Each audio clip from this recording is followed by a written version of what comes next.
Israel, ফিলিস্তিন, Hezbollah, Iran চলছে ভয়াবহ যুদ্ধ। জানিয়ে দেব আমাদের হাতে থাকা সর্বশেষ যুদ্ধের আপডেট সংবাদগুলো। শুরুতেই থাকবে শিরোনাম।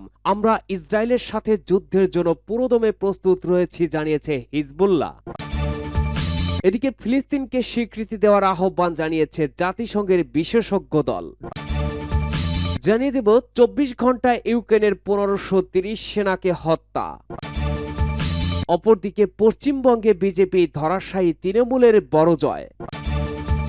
এদিকে একজন নার্সের গল্প, পশ্চিমে মত প্রকাশের স্বাধীনতাকে খর্ব করছে ইসরায়েলপন্থী সন্ত্রাসী ও প্রেসার গ্রুপ। সবশেষ জানাবো বিশ্ব পরিস্থিতি। ন্যাটোর এশীয় সংস্করণ খুঁজছে আমেরিকা, ইয়েমেনি ক্ষেপণাস্ত্রের নাম ফিলিস্তিন। শুনছিলেন আন্তর্জাতিক গণমাধ্যমে প্রকাশিত সর্বশেষ আপডেট সংবাদগুলোর শিরোনাম। এবারে থাকবে বিস্তারিত। আমরা ইসরায়েলের সাথে যুদ্ধের জন্য প্রস্তুত, বলল হিজবুল্লাহ। লেবাননের সশস্ত্র গোষ্ঠী হিজবুল্লাহ উপপ্রধান শেখ নাইম কাসেম বলেছেন, হিজবুল্লাহ অভিযানের পরিধি না বাড়ানোর সিদ্ধান্ত নিয়েছে, তবে তাদের বাধ্য করা হলে তারা তা পরিধি বাড়াতে প্রস্তুত রয়েছে। আল জাজিরাকে দেয়া মন্তব্যে কাসেম বলেন, তারা যুদ্ধের জন্য প্রস্তুত এবং ইসরায়েলকে কোনো বিজয় নিশ্চিত করতে দেবে না। তিনি বলেছেন, লেবাননের বিরুদ্ধে ইসরায়েলের যে কোনো অপসারণ করলে ইসরায়েল ধ্বংসযজ্ঞ ও বাস্তুচ্যুতির সম্মুখীন হবে। এই হিজবুল্লাহ নেতা বলেন, ইসরায়েল যদি সর্বাত্মক যুদ্ধ করতে চায় তাহলে আমরা তার জন্য প্রস্তুত। উল্লেখ্য, ইসরায়েলের কট্টর ডানপন্থী নিরাপত্তা মন্ত্রী ইতামার বেন গভির লেবাননের সশস্ত্র গোষ্ঠী হিজবুল্লাহর সঙ্গে যুদ্ধের আহ্বান জানিয়েছেন।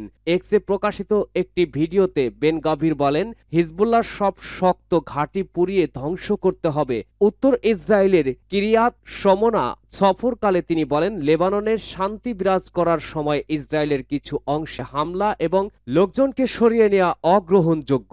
বিশেষ করে দক্ষিণ লেবানন থেকে আসা গোলাবর্ষণের শহরটি ক্ষতিগ্রস্ত হয়েছে।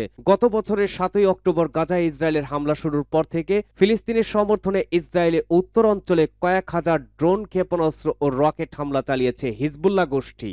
ফিলিস্তিনকে স্বীকৃতি দেওয়ার আহ্বান জাতিসংঘ বিশেষজ্ঞ দলের। ফিলিস্তিনের স্বাধীন রাষ্ট্র হিসেবে স্বীকৃতি দিতে সব দেশের প্রতি আহ্বান জানিয়েছে জাতিসংঘের একটি বিশেষজ্ঞ দল। সোমবার 3রা জুন এই আহ্বান জানান তারা, খবর বার্তা সংস্থা রয়টার্সের। বিশেষজ্ঞ দলটি জানায়, মধ্যপ্রাচ্য শান্তি প্রতিষ্ঠার জন্য ফিলিস্তিনকে একটি স্বাধীন রাষ্ট্র হিসেবে স্বীকৃতি দিতে বিশ্বের সব দেশকে আহ্বান জানাচ্ছি। স্পেন, আয়ারল্যান্ড এবং নরওয়ে ফিলিস্তিনকে রাষ্ট্র হিসেবে স্বীকৃতি দেওয়ার এক সপ্তাহেরও কম সময়ের মধ্যে জাতিসংঘের বিশেষজ্ঞ এই দলটির পক্ষ থেকে এমন আহ্বান এসেছে। ফিলিস্তিনের মানবাধিকার পরিস্থিতির বিষয়ে জাতিসংঘের বিশেষ র্যাপোর্টিয়ার সহ বিশেষজ্ঞরা বলছেন, ফিলিস্তিনিদের সংগ্রামের একটি গুরুত্বপূর্ণ প্রাপ্তি হচ্ছে তাদের রাষ্ট্রের স্বীকৃতি। এই স্বীকৃতি ফিলিস্তিন এবং সমগ্র মধ্যপ্রাচ্যে স্থায়ী শান্তি প্রতিষ্ঠার জন্য একটি পূর্ব শর্ত। অবিলম্বে গাজা যুদ্ধবিরতি প্রয়োজন। রাফাতে আর কোনো সামরিক হামলা যাতে না হয় সেটির আহ্বান জানান তারা। জাতিসংঘের বিশেষজ্ঞ দলের এমন আহ্বান নিয়ে কোনো মন্তব্য করেনি ইসরায়েলের পররাষ্ট্র মন্ত্রণালয়। এদিকে বার্তা সংস্থা এপির এক প্রতিবেদনে বলা হয়েছে, রোমানিয়ায় ইসরায়েলের দূতাবাসে ককটেল বিস্ফোরণের ঘটনা ঘটেছে। এ ঘটনায় জড়িত থাকার অভিযোগে একজনকে গ্রেপ্তার করা হয়েছে।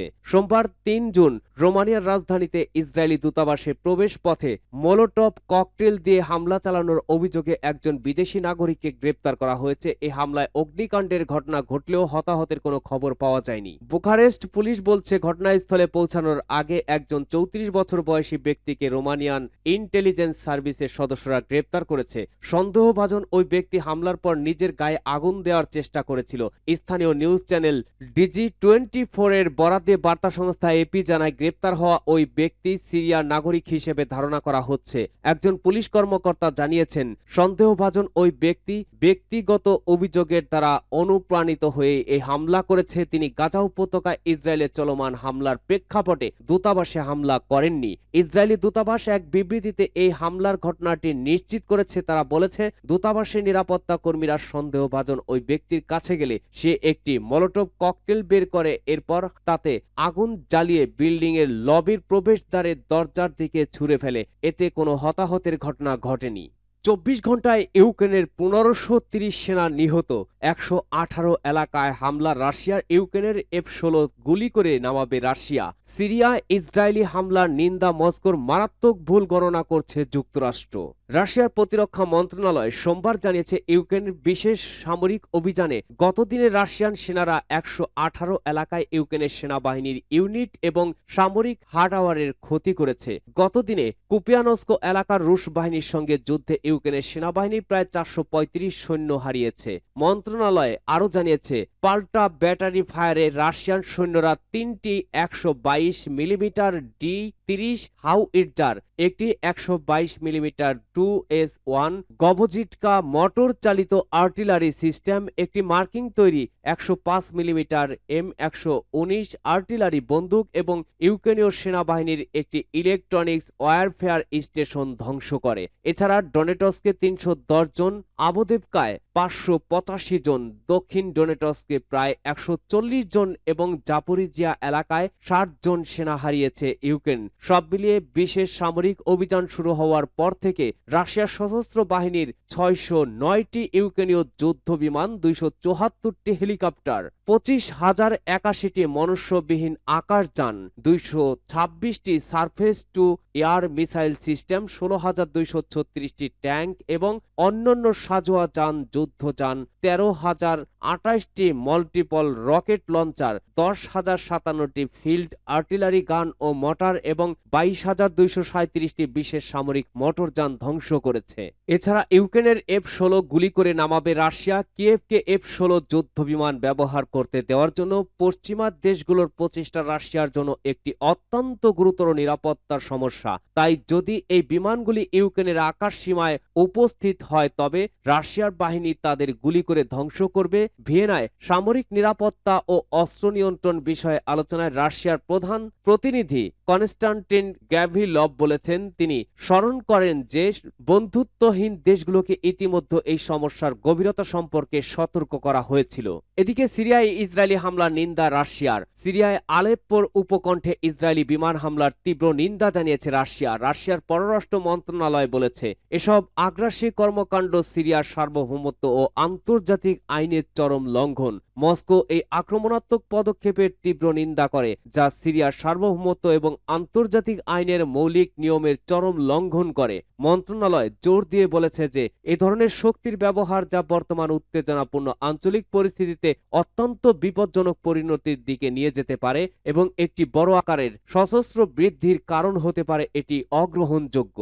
পশ্চিমবঙ্গে বিজেপি ধরাশায়ী, তৃণমূলের বড় জয়। ভারতের পশ্চিমবঙ্গের লোকসভা নির্বাচনের ফলাফলে ধস হয়েছে ক্ষমতাসীন বিজেপির। অন্যদিকে এই নির্বাচনে বড় জয় পেয়েছে রাজ্যের মুখ্যমন্ত্রী মমতা বন্দ্যোপাধ্যায়ের দল তৃণমূল কংগ্রেস। ভারতের নির্বাচন কমিশনের তথ্য অনুযায়ী 2019 সালে পশ্চিমবঙ্গে বিজেপি পেয়েছিল 18 আসন, এবার তা নেমে এসেছে 12টিতে।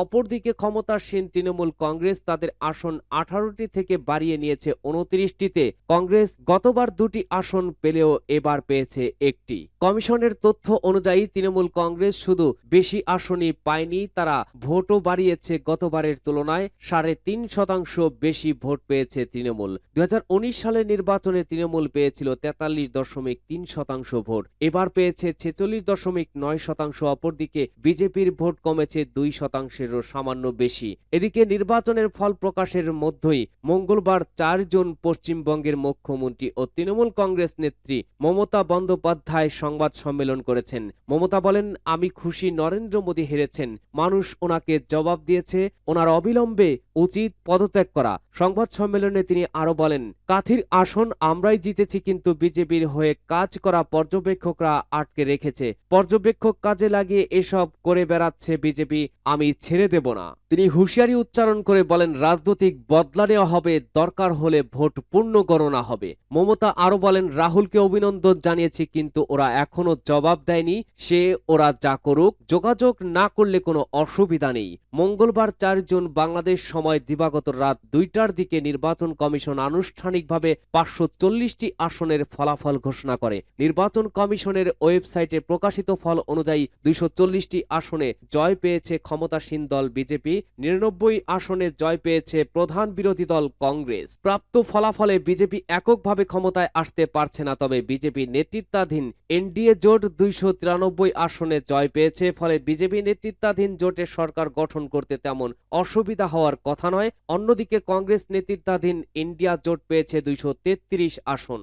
পশ্চিমে মত প্রকাশের স্বাধীনতাকে খর্ব করছে ইসরায়েলপন্থী সন্ত্রাসী ও প্রেসার গ্রুপ। মিডল ইস্ট আইকে উদ্ধৃত করে পার্স টুডে জানিয়েছে, নিউ ইয়র্ক মেডিকেল বিশ্ববিদ্যালয়ের চিকিৎসা ক্ষেত্রে অবদান রাখার জন্য হোসেন জাবার নামে একজন ফিলিস্তিন বংশোদ্ভূত আমেরিকান নার্সকে পুরস্কৃত করেছিল, কিন্তু এর কয়েকদিন পরে গাজায় চলমান ইসরায়েলের হত্যাযজ্ঞকে তিনি গণহত্যা বলে অভিহিত করায় পুরস্কার প্রদান অনুষ্ঠান থেকে তাকে বহিষ্কৃত করা হয়। চিকিৎসকরা ফিলিস্তিন ইস্যুতে যারা চিন্তিত, উদ্বিগ্ন এবং প্রতিবাদ করতে চায় তাদের জন্য মেডিকেল বিশ্ববিদ্যালয়ের পরিবেশ অত্যন্ত শ্বাসরুদ্ধকর এবং প্রতিকূল বলে বর্ণনা করেছেন। তারা বলেছেন যে বিশ্ববিদ্যালয় প্রশাসনের কর্মী বা ছাত্রদেরকে ফিলিস্তিনের প্রতি সংহতি প্রকাশ করার অনুমতি দেওয়া হচ্ছে না।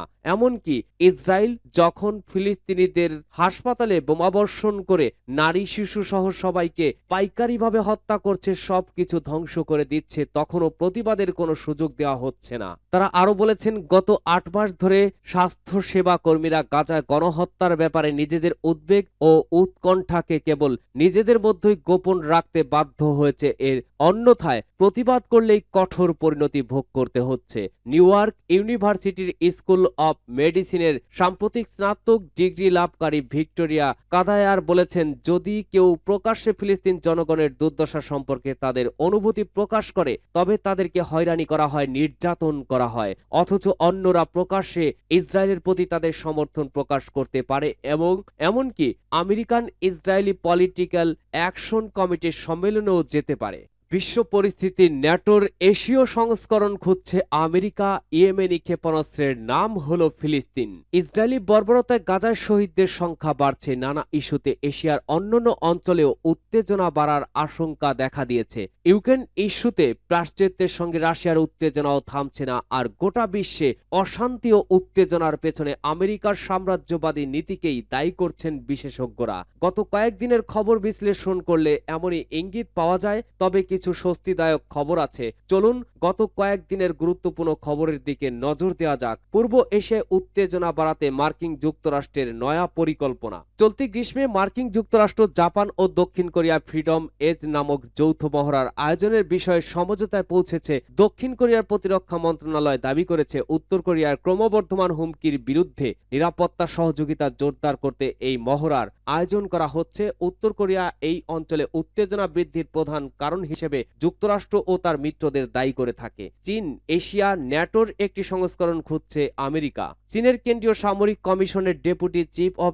স্টাফ সিঙ্গাপুরের নিরাপত্তা বিষয়ক সম্মেলনে বলেছেন, আমেরিকা নিজের আধিপত্য বজায় রাখতে এশিয়া ও প্রশান্ত মহাসাগরীয় অঞ্চলে উত্তর আটলান্টিক নিরাপত্তা জোট বা ন্যাটোর আদলে একটি জোট গড়ে তোলার চেষ্টা করছে। তিনি বলেন, আমেরিকাই হচ্ছে এই অঞ্চলের নিরাপত্তা ও স্থিতিশীলতার জন্য সবচেয়ে বড় হুমকি। গাজায় শান্তিরক্ষী বাহিনী পাঠাতে ইন্দোনেশিয়ার প্রস্তুতি ঘোষণা। ইন্দোনেশিয়ার নবনির্বাচিত প্রেসিডেন্ট প্রাবয়ো সুবিয়াস্তো শনিবার গাজায় শান্তিরক্ষী এবং চিকিৎসক পাঠানোর জন্য তার দেশের প্রস্তুতির কথা ঘোষণা করেছেন। তিনি সিঙ্গাপুরে বলেন, গাজা যুদ্ধবিরতি হলে প্রয়োজনে শান্তিরক্ষী পাঠাতে তার দেশ প্রস্তুত রয়েছে। গত 7 অক্টোবর থেকে গাজায় দখলদার ইসরায়েলের হামলায় 36,000 বেশি ফিলিস্তিন শহীদ হয়েছেন। মার্কিন অস্ত্র দিয়ে রাশিয়ার হামলার জন্য ইউক্রেনকে অনুমতি। আমেরিকার প্রেসিডেন্ট আবাসিক দপ্তর হোয়াইট হাউস মার্কিন অস্ত্র দিয়ে রাশিয়ার সরাসরি হামলার অনুমতি দিয়েছে। রাশিয়া এ বিষয়ে তীব্র প্রতিক্রিয়া জানিয়েছে। সোমবার রাশিয়ার উপপররাষ্ট্রমন্ত্রী সের্গেই রিয়াবকভ বলেছেন, আমরা মার্কিন যুক্তরাষ্ট্রকে এই ধরনের ভুল হিসাব নিকাশের বিষয়ে সতর্ক করছি। এটা মারাত্মক পরিণতি ডেকে আনতে পারে। ফিলিস্তিন নামক ব্যালিস্টিক ক্ষেপণাস্ত্রের উন্মোচন করেছে ইয়েমেন।